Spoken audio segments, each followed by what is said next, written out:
Assalamualaikum warahmatullahi wabarakatuh. Saya Rizky Nasriatul Aiza, NIM 24 020 10 68 kelas 2B Prodi PGMI. Di sini saya akan menjelaskan tentang fahim Ahlussunnah wal Jamaah. Secara bahasa, Ahlussunnah wal Jamaah terdiri dari 3 kata, Ahlus, Sunnah, dan Jamaah. Ahlu secara bahasa menurut Ibnu Faris dalam Mujam al-Hadisnya makna ahlu adalah keluarga. Sedangkan sunnah secara bahasa sunnah terambil dari akar kata sanayan. Secara bahasa menurut Ibnu Faris artinya adalah berjalan dan berlakunya sesuatu dengan mudah. Yang ketiga yaitu jamaah. Lafaz jamaah terambil dari akar kata jama yang secara bahasa bermakna tadamu ajaib bergabungnya sesuatu. Adalah sebuah istilah untuk menunjukkan orang atau kelompok yang menetapi manhaj salafus saleh, yakni berpegang teguh dengan Al-Quran, surah Nabi, dan asar dari para sahabat radhiyallahu anhum ajma'in. Yang selanjutnya adalah akidah Ahlussunnah wal Jamaah. Nama Ahlussunnah wal Jamaah muncul jauh setelah era Nabi dan era sahabat. Di antara tokoh Ahlussunnah wal Jamaah adalah Imam Abu Al-Hasan Ali Al-Asy'ari. Imam Asy'ari bukanlah pendiri sekte baru. Akidah yang beliau ikuti dan perjuangkan secara substansi sama dengan akidah Nabi SAW dan sahabat. Beliau hanya merumuskan akidah tersebut agar lebih mudah difahami oleh orang awam. Adapun secara substansi, akidah Imam Asy'ari sama dengan akidah Nabi SAW dan sahabat.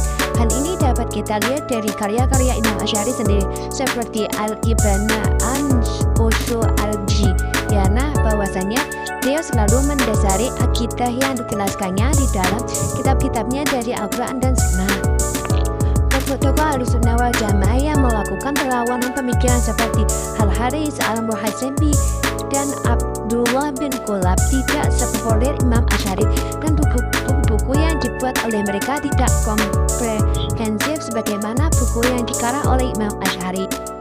Akidah 20 sifat wajib Allah. Dalam perkembangan mazhab Asy'ari untuk memudahkan umat Islam mengenal Allah Ta'ala, ulama Asy'ariyah seperti Imam Muhammad bin Yusuf As-Sanusi membuat konsep sifat wajib 20 bagi Allah Ta'ala. Mereka juga membuat konsep 4 sifat wajib Rasul. Wajib adalah sesuatu yang akal tidak dapat menggambarkan ketiadaannya. Misalnya, akal hanya bisa menerima informasi bahwa Tuhan bersifat maha kuasa, akan menolak apabila ada yang memberikan informasi kepadanya bahwa Tuhan itu tidak kuasa. Sebab akan mengetahui bagaimana mungkin alam semesta ini bisa diwujudkan kalau Tuhan yang menciptakan tidak kuasa atau lemah. Selanjutnya, 4 sifat mustahil bagi Rasul. Mustahil adalah sesuatu yang akal tidak dapat menggambarkan adanya. Misalnya, akal tidak bisa membayangkan sebuah benda tidak diam dan tidak bergerak dalam waktu yang bersamaan. Jika ada yang menginformasikan kepadanya ada benda bisa diam dan bergerak dalam satu waktu yang sama, maka akal menolak informasi tersebut. Oke, selanjutnya 1 sifat jaiz bagi Allah. Sifat jaiz mungkin adalah sesuatu yang akal bisa menggambarkan ada dan tidak adanya sebuah perkara. Misalnya, akal bisa menggambarkan atau menerima bahwa nanti sore akan hujan. Akal juga bisa menggambarkan bahwa nanti sore tidak hujan.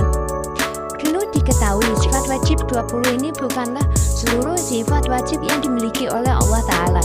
Sifat wajib Allah jumlahnya tidak terbatas dan akal tidak dapat mengetahui seluruhnya.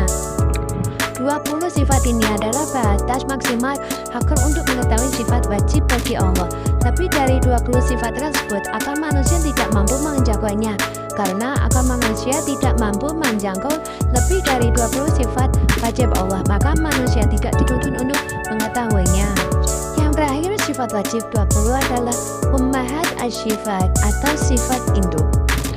Sifat induk adalah seluruh sifat-sifat yang dijelaskan dalam Al-Quran ataupun hadis menginduk kepada sifat-sifat di atas.